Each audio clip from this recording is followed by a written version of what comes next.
Mesdames, Messieurs, merci d'être venus pour ce colloque organisé par la Fondation Écologie d'Avenir.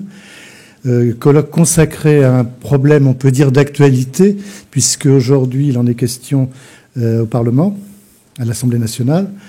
Donc on va parler de biodiversité et peut-être d'une façon un peu non standard par rapport à ce que vous pouvez entendre, notamment dans les médias. Donc je vous laisserai le soin de découvrir ce que les uns et les autres nous avons à dire. Et je vais vous présenter très rapidement les différents intervenants. Vous avez le programme, je suppose. Donc je vais faire un exposé introductif pour rappeler un peu l'histoire du concept de la biodiversité. Je ne vais pas rentrer dans les détails, mais vous donner les grands traits pour que ça puisse baliser votre réflexion par la suite. Après moi interviendra Christian Lévesque, qui est ici, qui est ancien président de l'Académie d'agriculture, directeur de recherche à l'IRD, qui pendant des années a dirigé un programme interdisciplinaire du CNRS, le programme Environnement, Vie et Société. Et puis bon, je passe sur tes compétences, notamment en biodiversité des eaux continentales, si je puis dire, c'est correct. Donc j'essaye d'avoir un vocabulaire bien adapté. Ensuite, Carole Zakin, donc de In Vivo AgroSolutions, qui vous étiez à la Société des agriculteurs de France avant, qui est une juriste, et une juriste qui va donc présenter ce dont elle peut parler. Et je dois dire que ça fait plusieurs années qu'on discute ensemble, et les points de vue des uns et des autres ont quand même pas mal évolué, voire convergé sur des points de vue communs. Et moi, j'étais assez intéressé. Alors, c'est pas la première fois que j'étais confronté à des juristes, enfin confronté au bon sens du terme, à des juristes, mais j'ai appris beaucoup de choses et j'espère qu'ils ont appris, ou elles ont appris, parce qu'en fait, nous avions deux juristes, donc Pascal Cromarec qui est dans la salle ici avec nous, et je crois qu'on a pas mal échangé et on a fait évoluer ses points de vue. Donc Bernard Lebuanet qui est là, Académie d'agriculture, Académie des technologies. Donc qui a une carrière à la fois publique dans les centres de recherche publics et puis carrière dans le privé, notamment chez Limagrin, si je me souviens bien, donc qui va nous parler d'agriculture et de biodiversité, pour dire que la biodiversité, c'est un phénomène aussi qui peut résulter, enfin c'est plutôt un état qui peut résulter d'une activité volontaire de l'homme, et en particulier des agriculteurs qui depuis le néolithique, on commençait à sélectionner, faire de façon très empirique, mais commençait à faire de la sélection variétale et donc de créer des variétés nouvelles. Dominique Pontier va nous parler de santé et biodiversité. Je ne pense pas qu'elle soit arrivée parce qu'elle est occupée ce matin à Lyon, donc elle doit être dans le TGV ou dans le métro actuellement. Elle va nous rejoindre tout à l'heure. Elle va nous parler de santé et biodiversité. On verra que la biodiversité, c'est pas toujours quelque chose qui est bon pour l'homme. Qui a des aspects qui peuvent être extrêmement... D'ailleurs, vous les connaissez tous. Hein. Je suis sûr que parmi certains d'entre vous, cet hiver, ont une grippe. Et que tous les hivers, il y a des grippes un peu nouvelles qui arrivent. Ça, c'est la biodiversité. Et la grippe, c'est pas ce qu'il y a de plus grave. Hein. Donc voilà le planning. Les gens que je vous ai présentés. Alors, je rajoute que Dominique Pontier est de l'Université de Lyon 1. Donc, elle est dans le laboratoire que j'ai dirigé un certain nombre d'années, qui maintenant a connu un certain nombre de directeurs après moi, et directrice aujourd'hui. Et Dominique est donc dans ce laboratoire depuis une trentaine d'années maintenant, et a participé à ce développement d'un laboratoire qui s'appelle laboratoire de biométrie et de biologie évolutive, c'est-à-dire qu'on a des approches à la fois très quantitatives, et en même temps on s'intéresse beaucoup aux sciences de l'évolution. C'est pour ça que vous verrez que dans mon exposé, je ferai référence aux sciences de l'évolution parce qu'elles me paraissent nécessaires, indispensables, quand on va parler en général du vivant. Il faut toujours avoir dans la tête la perspective évolutive. Ne parler du vivant sans avoir la perspective évolutive dans la tête, on loupe une grande partie de la réflexion. Et un célèbre biologiste des populations, Theodosius Dobzhansky, avait dit la phrase suivante: rien ne se comprend en biologie si ce n'est à la lumière de l'évolution. Donc ça, c'est 1972, je crois, et c'est probablement l'une des phrases les plus importantes sur le plan épistémologique qui a pu être prononcée depuis une cinquantaine d'années. Alors, je vais vous faire donc une introduction. Excusez-moi, il y a toujours cette partie cette partie. Alors voilà, je suppose, excusez-moi, je recherche mon exposé. Il y a toujours un aspect technique. Donc, histoire de la biodiversité, j'ai repris le logo qui a été choisi par la Fondation pour présenter ce colloque. Alors, peut-être situer le cadre dans lequel cette réflexion a pu se situer. Alors évidemment, les uns et les autres, on a une expérience personnelle. Moi, j'ai une expérience personnelle à travers, bien que je suis ingénieur de formation, j'ai plongé dans les sciences du vivant, tout jeune chercheur, et j'y suis resté tout en faisant des modèles mathématiques quand même, parce que c'était un peu mon défaut ou ma qualité, je ne sais pas, de faire des modèles mathématiques. C'est une espèce de drogue. Hein. Les mathématiques, à bout d'un certain temps, deviennent une espèce de drogue parce que c'est un jeu et on est accro. Et je crois que je suis toujours un peu. Donc, en réalité, une partie de ce qui vous est présenté aujourd'hui résulte de réflexions qui ont été conduites sous l'initiative de l'Académie des technologies et de l'Académie d'agriculture. Alors, ce n'est pas l'intégralité, parce qu'on réserve aux deux académies, évidemment, la primeur de ces réflexions, mais une grande partie de ce qui serait présenté aujourd'hui résulte de ce travail en commun. Donc, c'est un groupe de travail qui a été fait au départ à l'initiative de l'Académie des technologies, mais l'Académie d'agriculture s'y est joint très rapidement. Le groupe de travail s'appelait Biodiversité, aménagement des territoires. Vous vous souvenez tous de Sivens, hein, c'est pas si vieux que ça. Vous savez que l'un des arguments qui était soulevé à propos de cet aménagement, c'était l'argument biodiversité. On va faire disparaître, je l'ai entendu à la radio, disparaître des centaines, enfin, au moins une centaine d'espèces. Bon, ce qui est évidemment une grande bêtise que de dire ça, mais ça, c'est pas très grave. C'est le discours qu'on entend régulièrement et sur lequel on est obligé souvent de se battre, peut-être pas de se battre, mais de rectifier systématiquement. Alors, en ce qui me concerne, pour ma réflexion personnelle, ça résulte évidemment d'une carrière que j'ai remarqué que je ne suis pas de première jeunesse, mais si je regarde bien la salle, je ne suis pas le seul à ne pas être de première jeunesse. Donc je ne suis pas de première jeunesse, donc j'ai une carrière derrière moi qui m'a conduit, je dirais, du laboratoire à l'Amazonie, de la macromolécule aux grands écosystèmes forestiers, l'un des plus grands du monde, qui est le système amazonien. Donc, quand on parle d'Amazonie, évidemment, biodiversité, vous le savez déjà, c'est pas la peine d'insister, c'est quelque chose qui est central dans les problématiques amazoniennes. Bon, je suis de l'université Claude Bernard en tant que chercheur. Et puis, il y a une dernière chose, parce qu'il y a un livre qui va apparaître dans quelques mois, qui va s'appeler « Évolution des galaxies aux sociétés humaines ». C'est une réflexion qui a été menée depuis quelques années par un groupe d'amis qui se retrouvent régulièrement, dans lequel vous avez des physiciens des particules, des astrophysiciens, des géologues, des paléontologues, des gens de l'exobiologie, d'ailleurs j'ai oublié en passage l'exobiologie, des biologistes comme moi, des biologistes comme moi, des économistes, des philosophes, j'en oublie. Donc un groupe très interdisciplinaire, des biologistes, alors de l'écologie, de la taxonomie, et y compris de la biologie moléculaire. Et la question centrale, c'est est-ce que nous pouvons, les uns et les autres, à travers notre pratique scientifique, alors je pense par exemple aux astrophysiciens, notre pratique scientifique, est-ce que l'on peut décliner le mot évolution, quand on parle de l'univers, en particulier des galaxies, des étoiles, etc., jusqu'aux planètes, comment on peut décliner évolution lorsqu'on est astronome, astrophysicien, géologue? Est-ce qu'on peut parler d'évolution comme le font un peu les biologistes? Parce que c'est quand même le mot évolution, la théorie de l'évolution, est quand même du ressort des sciences de la vie, avec le nom que vous connaissez tous, Charles Darwin. Alors l'histoire, je vais pas tout traiter ce qui est mis sur cette première parce que j'aurai sans doute pas le temps. Je vais surtout vous rappeler qu'est-ce qu'on entend par biodiversité aujourd'hui, hein, non seulement dans le domaine scientifique, mais un peu, je dirais, de façon commune, à une espèce de définition première, celle qui est intuitive. Une histoire du concept, dans laquelle je vais vous montrer, je vous dis tout de suite le résultat. C'est un peu comme le biais d'un mathématicien, c'est-à-dire qu'on énonce le théorème avant de faire la démonstration.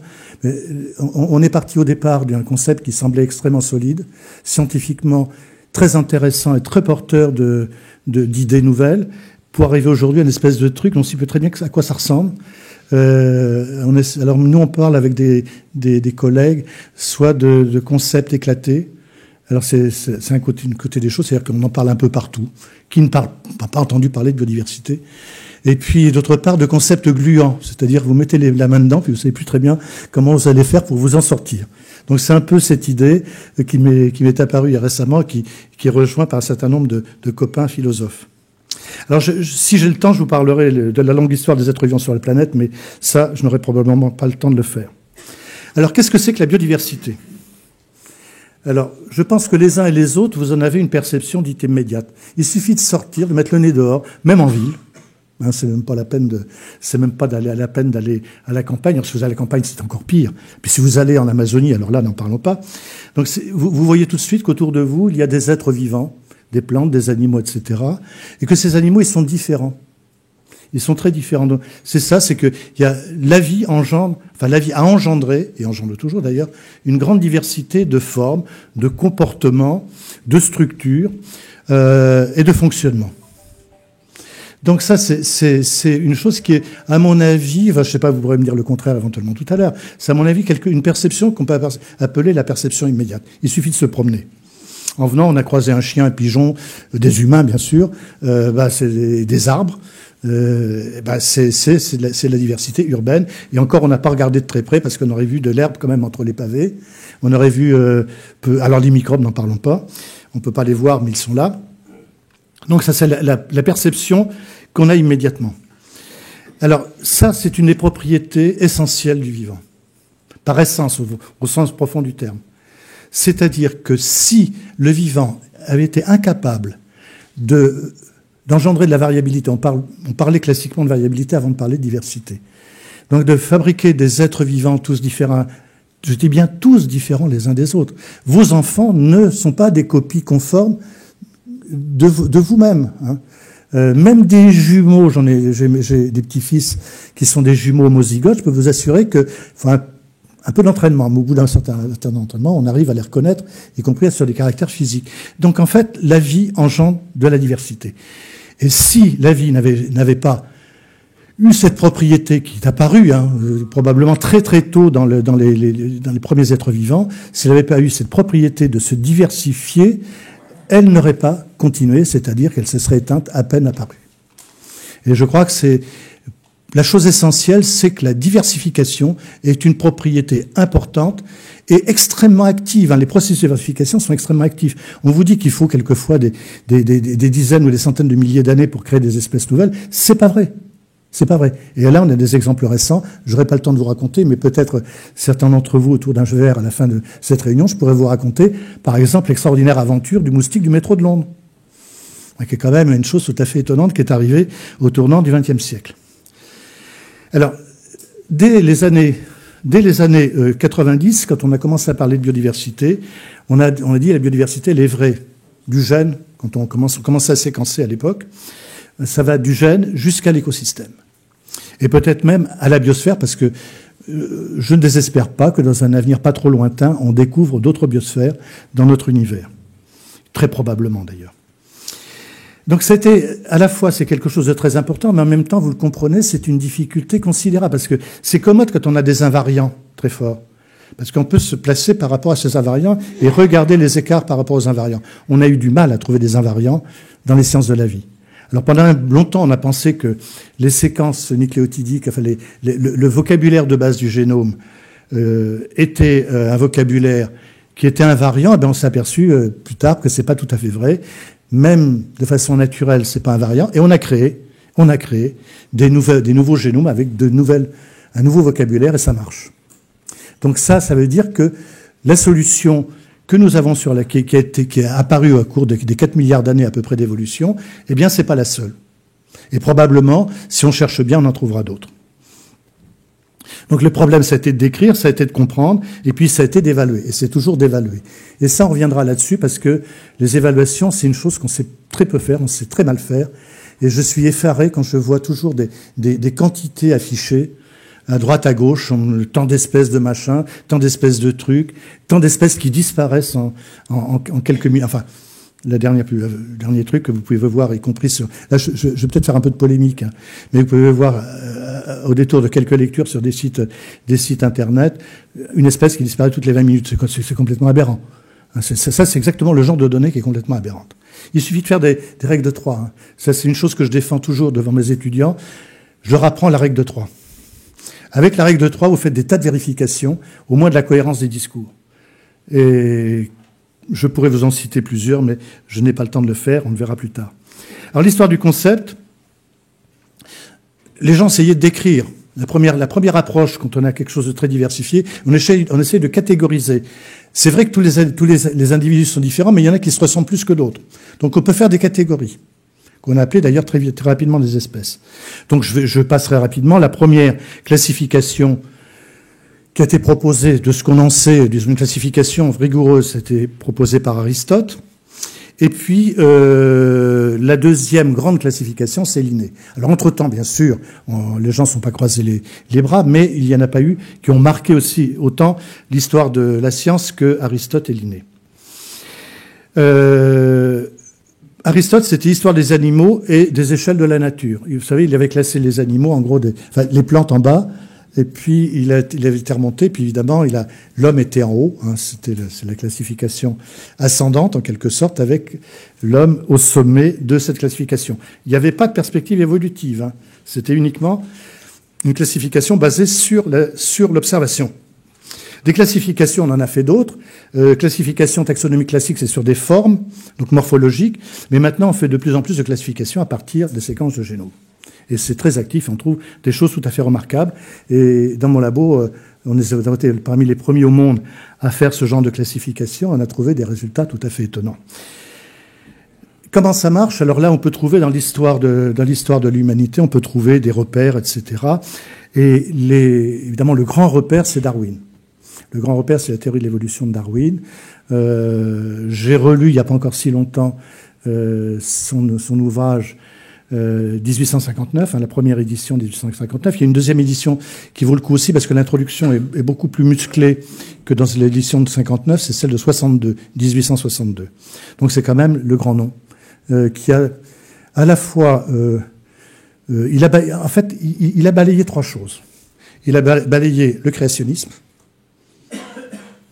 donc il a balayé le fixisme et il a balayé le vitalisme.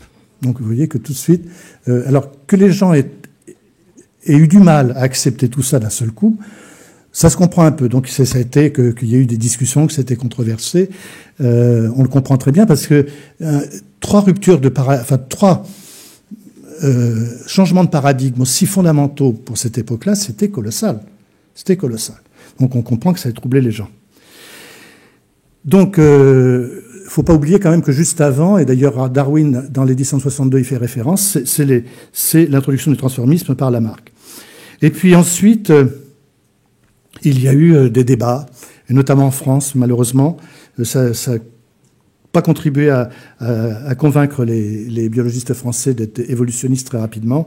Il y a eu une grande confrontation à l'Académie des sciences en 1830 entre Étienne Geoffroy Saint-Hilaire et puis Cuvier.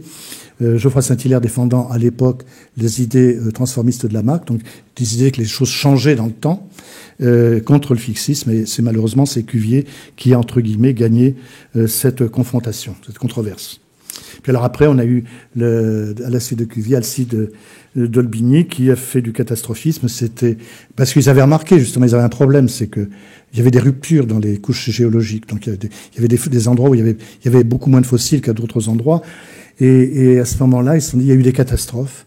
Et l'interprétation, notamment d'Olbigny, c'était de dire que Dieu, en fait, a recréé périodiquement les choses. Et c'est pour ça qu'on trouvait des couches géologiques avec des diversités plus ou moins grandes de fossiles. Donc c'était une succession de créations. Alors c'est du changement déjà, mais c'est une succession de créations. Alors, on arrive petit à petit à parler de diversité biologique et on arrive à biodiversité. Et la première fois, c'est en 85 même que ce terme-là est apparu dans la littérature scientifique. C'est donc récent. C'est donc récent. Hein, ça fait 30 ans. Par rapport à d'autres termes qu'on utilise tous les jours, ça fait 30 ans. Alors, je ne reviens pas sur les catégories de diversité. Ce que je peux dire, c'est que après cette apparition de ce mot, qui était à l'époque quand même très connoté sciences de la vie, très en relation avec des problématiques biologiques et écologiques, surtout biologiques, le terme a eu un succès absolument incroyable. Et ça s'est élargi. C'est-à-dire qu'on a dit, mais la biodiversité, il faut utiliser, enfin, on va utiliser ce mot plutôt. L'utilisation de ce mot s'est imposée pour discuter de tas d'autres choses, et en particulier les relations des humains avec les autres êtres vivants de la planète. D'ailleurs, j'ai mis un S à planète, vous voyez que je suis déjà dans une perspective exobiologiste. Donc, c'est quand même ça le problème central qui va faire dévier en quelque sorte le fort concept biologique qu'il y avait au départ dans un concept qui va perdre un peu de sa solidité, un peu de sa fermeté. Et vous savez, quand on est scientifique, on aime bien quand même avoir des concepts assez solides pour s'y accrocher. Et là, on commence à être un petit peu déséquilibré. Alors bon, je vous lis pas la liste qu'il y a là. Ça, c'est soit des relations spécifiques. Hein, bon, vous avez tous entendu parler beaucoup de médicaments qu'on a trouvés dans la nature. Hein, l'aspirine, le premier. Donc, plein de médicaments qui viennent notamment des plantes, mais pas que des plantes. Je passe là-dessus, évidemment, toutes les ressources alimentaires, etc. Et donc, il y a des problématiques qui sont spécifiques par type d'usage, par type de ressources.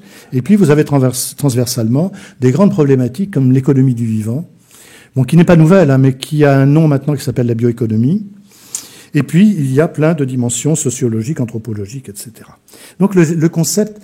On est parti d'un concept biologique et on arrive maintenant à un concept beaucoup plus large qui va impliquer des disciplines autres que celles des sciences de la vie. Alors, très rapidement, comme la présentation sera à votre disposition, hein, donc sur le site de la Fondation. Donc, en gros, voilà, vous partez du bas et vous allez vers le haut. Donc, diversité biologique, c'était ce qui était dit, moi, quand je suis arrivé jeune chercheur. Et puis, on remonte. Et il y a un certain nombre d'initiatives qui sont prises. J'ai pris ça par initiative parce que d'un seul coup, à partir du moment où on a sanctifié un peu le terme biodiversité, qu'est-ce qui se passe? C'est que va y avoir des organisations qui vont s'emparer de ce terme-là. Et alors on monte. Donc vous voyez, biodiversité, donc Wilson, c'était vraiment le début de la popularisation en 1988, pardon. Et puis on remonte, les conventions d'Orio, ça a été très important.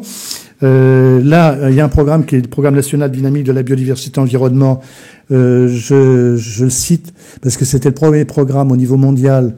C'était au niveau du CNRS qu'il a été créé. C'était le premier programme sur la biodiversité à la suite d'Orio qui a été créé. Et nous l'avions créé avec Robert Barbeau. Donc, au passage, un hommage à Robert. Donc, ensuite, Institut français de la biodiversité, dont le premier directeur était Jacques Weber, un autre ami qui a disparu récemment. Et puis, je remonte, et puis on arrive aujourd'hui, 2015, en ce moment, discussion de la loi sur la biodiversité. Je ne commente pas, pour l'instant. Succès sans précédent.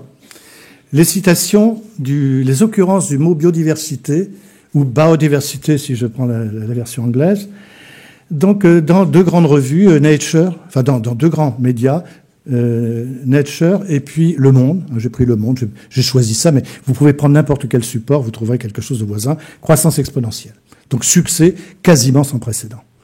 Un mot scientifique, d'origine scientifique, qui a un succès médiatique, alors dans le monde scientifique c'est vrai, mais en dehors du monde scientifique tout à fait colossal.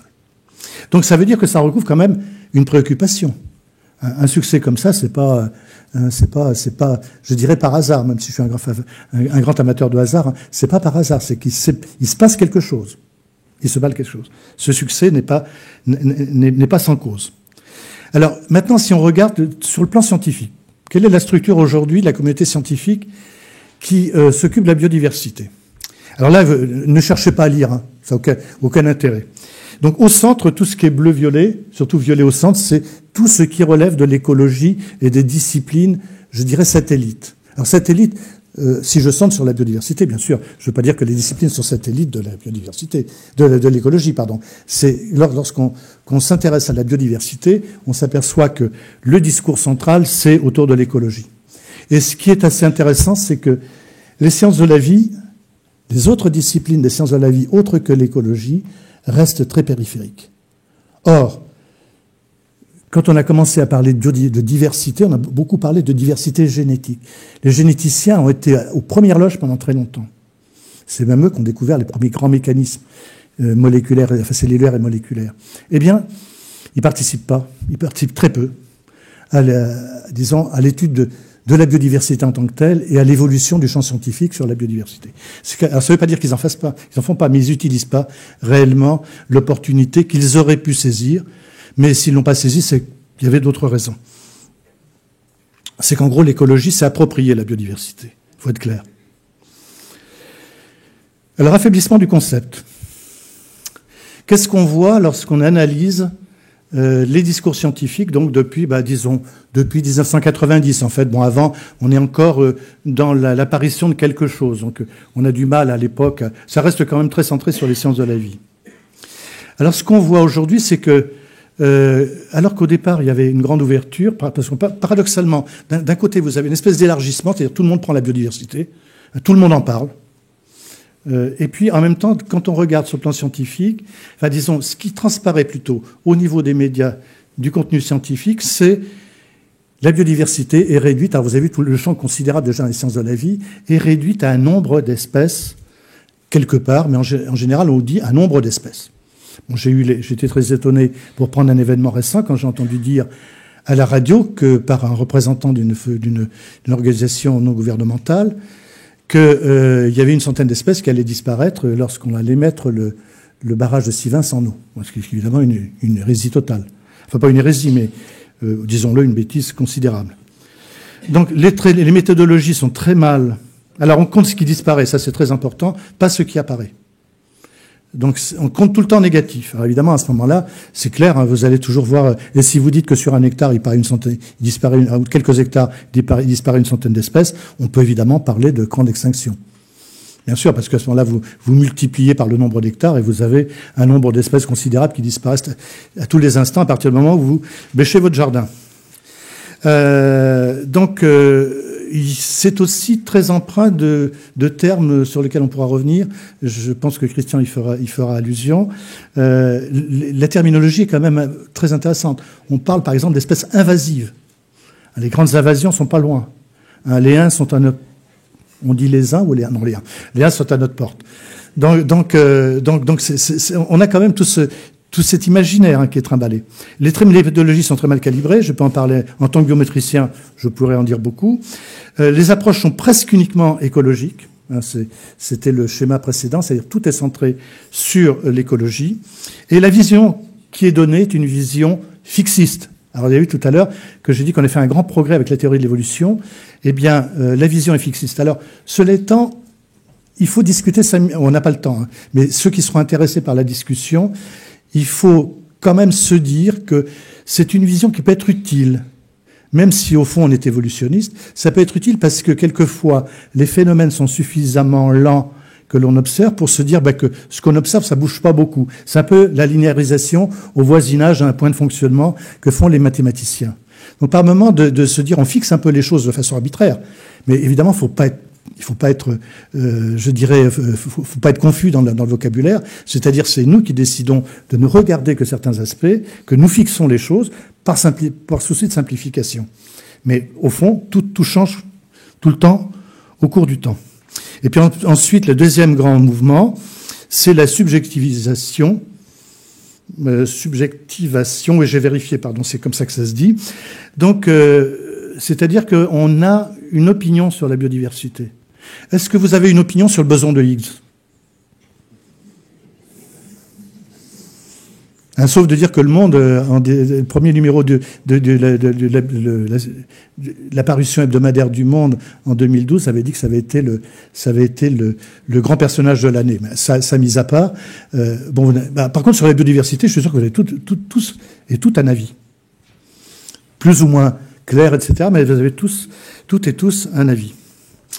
Donc, elle est considérée a priori comme bonne pour l'homme et les écosystèmes, évidemment, et les écosystèmes sont considérés comme bons, évidemment, et comme idéaux. Elle est fragile, menacée, en danger. L'homme est mauvais pour la biodiversité. On parle toujours de destruction, de mauvais usage, exemple surexploitation. Cela étant, il y a des choses qui sont vraies là-dedans, il ne faut pas exagérer. Il y a des choses qui sont vraies. Mais c'est l'accumulation de ces discours qui pose problème. Donc, destruction, mauvais usage, surexploitation des ressources vivantes, une réalité, mais on pourrait aussi relever de bonne gestion des milieux et de bons usages. Il y a quand même de temps en temps des gens qui ne sont pas complètement idiots et qui d'ailleurs, si on est toujours là aujourd'hui, c'est parce qu'on a eu dans notre passé des gens qui savaient à peu près faire de l'agriculture, qui savaient à peu près gérer des forêts, à peu près planter des arbres, etc. Donc les discours sont catastrophistes systématiquement. Alors je reparle des espèces invasives, mais en montrant que c'est un discours qui est souvent idéologiquement marqué, et ce mélange se traduit constamment dans un mélange, enfin une confusion entre positions scientifiques et positions idéologiques, exposées scientifiques. Et puis, enfin, on légifère sur la biodiversité. On n'a pas légiféré sur le boson de Higgs, ni sur le Big Bang. D'ailleurs, on aura du mal parce que. mais je veux dire, c'est quand même assez curieux que cet objet qui était au départ un concept scientifique soit devenu une espèce de chose qui est devenue une appropriation sociale. D'ailleurs, pourquoi pas? Il y a aussi de bons côtés. Mais on arrive à légiférer sur quelque chose qui au départ était un concept scientifique. On pourrait légiférer sur le théorème de Fermat, mais enfin c'est un peu tard, il a été démontré. Donc voilà ce qui peut expliquer l'affaiblissement du concept, et en particulier que certains comme moi qui avons été les premiers sur le front, on s'y retrouve pas toujours. Bon, c'est aussi un argument d'autorité dans le dialogue social. Maintenant, vous entendez, Sylvain, une centaine d'espèces qui va disparaître. Bon, je mets à part la bêtise scientifiquement profonde de cette affirmation, mais c'est quelque chose qui est avancé comme étant un argument d'autorité. Et la biodiversité, qu'est-ce qui se passe? L'autre jour, j'entendais à Guadeloupe, on veut faire un port en eau profonde avec les aménagements de Panama qui sont en train de se faire, ce qui n'est pas forcément idiot pour l'économie de la Guadeloupe et des Antilles en général. Et la première chose qu'a dit le journaliste à la radio, il a dit, avec un roman comme ça, ce sable et ces sédiments, ça trouble l'eau et c'est très mauvais pour la biodiversité. Bon. Je ne vais pas détailler les choses, mais une fois que tout sera retombé, les poissons... D'abord, les poissons, si on prend les poissons, ils sont partis. Hein, dès qu'ils ont vu les choses un peu troubles, ils sont sûrement partis, ils ne sont pas complètement idiots. Et d'autre part, quand tout ça va retomber, eh bien la biodiversité va à nouveau s'installer. Alors, c'est à la fois utilisé comme argument pour justifier la création, pourquoi pas, hein, mais aussi pour contrecarrer des réalisations, et pourquoi pas, parce qu'il peut y avoir, évidemment, des opérations qui soient parfaitement destructrices et imbéciles. Donc c'est pas idiot, en quelque sorte, que ce mot soit utilisé. Mais le problème, c'est qu'il est utilisé dans n'importe quelle condition, et souvent à mauvais escient. Et alors, on a retrouvé, alors là, j'ai emprunté cette citation à un projet d'article, enfin, un article qui parle, enfin, l'un des chapitres du livre qu'on va publier à ce sujet-là, c'est Carole Zakin qui est là, qui a trouvé cette citation de Condorcet. La nature est un de ces mots dont on se sert d'autant plus souvent que ceux qui les entendent ou qui les prononcent y attachent une idée peu précise. Ben, vous pouvez mettre biodiversité à la place de nature, c'est pareil. D'ailleurs, aujourd'hui, le mot biodiversité a remplacé quasiment le mot nature. On ne parle plus de nature, on parle de biodiversité.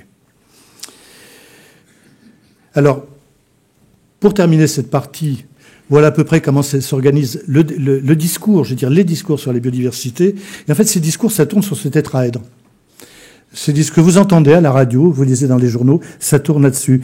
Il y a des termes scientifiques qui sont utilisés un peu partout. Vous avez des acteurs politiques qui s'en mêlent de plus en plus. Pourquoi pas d'ailleurs, hein. C'est pas une critique a priori. C'est simplement un essai d'explication. Et puis que vous avez des médias qui soient généralistes et scientifiques. Et puis tout ça s'abrasse. Et le problème, c'est qu'au bout du compte, le discours qui en sort, c'est ça le problème. C'est pas que les gens s'emparent du mot et s'emparent des concepts. C'est qu'au bout du compte, on s'y reconnaît plus très bien. On sait plus très bien ce qu'on dit. On sait plus très bien de quoi on parle. Et on sait plus très bien sur quoi on va légiférer. Enfin, j'en sais rien. Carole pourra nous en dire plus sur le projet de loi, enfin, sur la loi qui est actuellement discutée. Quelques références. Donc, alors là, sur le plan de la critique très profonde du concept de biodiversité, très fortement étayé sur le plan scientifique, épistémologique et philosophique, ce livre que je vous conseille, La biodiversité en question, enjeux philosophiques, éthiques et scientifiques, qui est édité par deux jeunes chercheurs du Muséum, qui sont, je pense, des chercheurs d'avenir, et qui, alors là, vous avez l'ensemble des arguments. Alors là, c'est un éclairage scientifique qui vous est proposé. Un ensemble d'arguments qui vous montrent en quoi ce concept pose aujourd'hui problème pour les scientifiques. J'ai cité évidemment le livre de Wilson, hein, donc le site de la Fondation de recherche sur la biodiversité, parce que c'est quand même aussi une fondation qui a été créée pour ce travail, qui, somme toute, fait un travail qui n'est pas si mauvais que ça. Hein. Enfin, plutôt qui est plutôt bon, excusez-moi, il faut que je sois positif quand même, qui est plutôt bon. Donc, les scientifiques qui sont dedans essayent d'avoir une position quand même assez raisonnable et encore une fois scientifique. Et puis bon, il va y avoir des publications diverses dans les mois qui viennent. Bon, je vais m'arrêter là parce que sinon je vais être beaucoup trop long. Et je vais passer directement à la dernière. J'avais prévu de vous parler un peu de l'histoire de la vie sur la Terre, mais ce serait trop long. Je passe les diapositives, excusez-moi, je sais pas aller plus vite parce que j'ai pas mis les outils du présentateur. J'avais juste présenté l'histoire de l'Amazonie parce que ça m'amusait beaucoup, ça. Il y a une très bonne publication de la Science qui est parue là-dessus il y a pas si longtemps que ça, donc c'est 2010, vous voyez, c'est pas si long que ça, si vieux que ça. Sur la phylogénie, donc on passe sur l'histoire réelle. La phylogénie, bon, je vous rappelle que on avait des classifications jusqu'à présent qui étaient ces classifications, c'est celles que vous avez sur la gauche. Donc c'est ce qu'on trouve dans les bouquins des années 50. Hein, c'est-à-dire vous avez l'arbre du vivant, alors là ça semble plutôt une espèce d'algue, dans l'arbre du vivant, avec évidemment l'homme au sommet, hein, toujours cette représentation. Et puis vous avez d'autres classifications phylogénétiques à partir des analyses des séquences génomiques et qui ont identifié 3 grands groupes relativement évidemment à ce critère qui est ce critère des séquences génomiques, donc des bactéries, des eucaryotes et des archéens. Donc les 3 grands groupes. Aujourd'hui, les archéens d'ailleurs se ressemblent beaucoup aux bactéries de l'extérieur. Hein. L'intérieur, c'est un peu différent. Donc, et alors, ce qui est quand même très étonnant, c'est là où on était, comme tous les gens qui faisaient de la phylogénie moléculaire étaient très très fiers d'eux, c'est que en faisant du rétrocalcul en quelque sorte, un peu comme le font d'ailleurs nos amis astronomes, ils font du rétrocalcul pour essayer de voir par exemple le début du système solaire. Donc en faisant de la rétrospective en quelque sorte, on a identifié une séquence consensus, c'est-à-dire qui serait l'origine, alors c'est la séquence qui pourrait ressembler à ce qu'était la séquence du premier être vivant sur la Terre, qu'on a appelé LUCA, Last Universal Common Ancestor. Et ça, c'est, je dirais, une preuve quand même assez fascinante de la cohérence du système. C'est-à-dire qu'en fait, nous avons au départ un ancêtre commun, très probablement. Alors, que la séquence soit celle de cet ancêtre, sûrement pas. Mais que tout converge vers quelque chose qui ressemble à une séquence ancestrale, c'est quand même très satisfaisant pour la méthode. Et alors, il y a une autre présentation plus esthétique sous la forme d'un buisson. Avant, c'était un arbre, maintenant c'est un buisson, avec au centre ce fameux LUCA que nous avons identifié. Bon, très rapidement, en conclusion de mon exposé, et avant de passer la parole à mes amis, alors j'ai mis l'emploi de politique du mot écologique qui est une source de bien des confusions, mais peut-être très amusant si on a le sens de l'humour. Je reprends d'ailleurs un passage d'un chapitre du bouquin que je vous ai cité tout à l'heure sur la biodiversité en question. Certains termes envahissent notre langage, par exemple ADN. Maintenant, on parle de l'ADN de je ne sais quoi. L'ADN, il a toutes les sauces. Exactement. Écosystème, des écosystèmes de trucs et de machins. Évidemment, biodiversité. L'autre jour, j'ai entendu la biodiversité des restaurants. Je pense que diversité, ça suffit. Hein. La biodiversité des restaurants, je veux bien. Peut-être des plats dans un restaurant, mais des restaurants, ça me paraît bizarre. Et alors, comme le dit Philippe Hunman, qui est prof, je crois que il a Paris 7, là. Non, c'est Paris 4, pardon. Donc, il parle évidemment de biodiversité. Alors, ces termes-là, il dit, pour féconder souvent des usages plus comiques que réellement instructifs. Donc, je vous prie de prendre ça avec de l'humour, le sens de l'humour, et vous allez bien vous amuser. Alors, quelques autres expressions. Donc, mon ami Jacques Weber avait sorti ça un jour parce que il avait remarqué que les fameuses conférences environnementales qui ont lieu tous les ans sont organisées par le pouvoir politique et que les scientifiques y jouent un rôle extrêmement minime. Ils sont quelquefois pas du tout conviés à certaines tables rondes. Donc, il avait dit que le panda pèse plus lourd que le CNRS, ce qui avait fait très plaisir au président du CNRS d'ailleurs. Enfin, je m'entends, il a vraiment plaisir. Hein, c'est pas une moquerie. Autre expression, l'écologie nous prédit l'enfer alors qu'elle devrait nous dessiner le paradis. Ça devrait être ça son rôle. Hein. Alors bon, etc. Je finis quand même par quelque chose d'un peu plus positif, mais je crois qu'il va falloir faire un peu ce qui s'est passé quelquefois là, dans l'histoire de la pensée humaine. Il va falloir déconstruire le concept de biodiversité. Et je crois qu'il faut passer par cette phase de destruction. Il faut être un peu nietzschéen par moment. Il faut peut-être déconstruire la biodiversité et la reconstruire sur des bases scientifiques nouvelles. En tout cas, je vous remercie de votre attention. Merci.